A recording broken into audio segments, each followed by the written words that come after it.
Iran યુદ્ધની ઊંઝાના ખેડૂતો પર થતી અત્યંત ગંભીર અસરની અમેરિકા, ઇઝરાયલ અને ઈરાન વચ્ચે ચાલી રહેલા તણાવ અને યુદ્ધની સ્થિતિની અસર હવે ગુજરાતના વેપાર ઉદ્યોગ પર પડી રહી છે.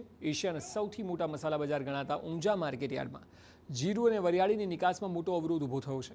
એક્સપોર્ટની માંગમાં મોટો ઘટાડો નોંધાતા ખેડૂતોને તેમના પાકના પૂરતા ભાવ મળી નથી રહ્યા. અને યુદ્ધના કારણે જે કાઢી જશે ગલ્ફમાં જે માલ એક્સપોર્ટ થતા હોય તેની ડિમાન્ડ બિલકુલ બંધ જેવી સમજો અત્યારે.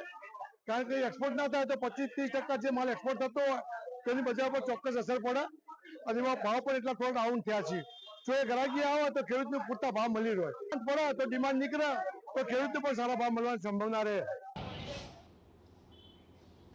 એટલું જ નહીં, ગલ્ફ દેશોમાં જતા કન્ટેનરો રસ્તામાં જ ફસાઈ ગયા છે અને તેના પર વધારાનો ટેક્સ લાગી રહ્યો હોવાથી હાલમાં એક્સપોર્ટ સાથે સંકળાયેલા વેપારીઓની સ્થિતિ કફોડી બની છે. ત્યાં બધા ડોક ઉપરના બધા ડોક તોડી નાખેલા છે. ત્યાં સ્ટીમરો કે જહાજ જતા નથી. અહીંયા રસ્તામાં અમારા 300 થી 400 જહાજો અટવાયેલા પડેલા છે. પેમેન્ટ પણ થતું નથી. એટલી બધી ઘોર સમસ્યાઓ છે. એના લીધે ખેડૂતો પણ હેરાન થાય છે.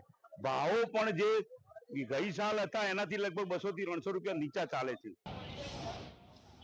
આ પરિસ્થિતિ વચ્ચે નિકાસના ભાડામાં પણ તોતિંગ વધારો જોવા મળી રહ્યો છે. અગાઉ કન્ટેનર દીઠ જે ભાડું $600 થી $700 હતું તે વધીને હવે $1500 થી $2000 પાર પહોંચી ગયું. આપને જણાવી દઈએ કે ઊંઝાથી દર વર્ષે લગભગ 25% થી 30% જેટલો માલ ગલ્ફ દેશોમાં નિકાસ થાય છે, પરંતુ હાલમાં શિપિંગ રૂટ જોખમી બનતા દરિયાઈ માર્ગે 300 થી 400 જહાજો વચ્ચે અટવાયા છે, જેના કારણે વેપારીઓના પેમેન્ટની ગંભીર સમસ્યા સર્જાઈ છે.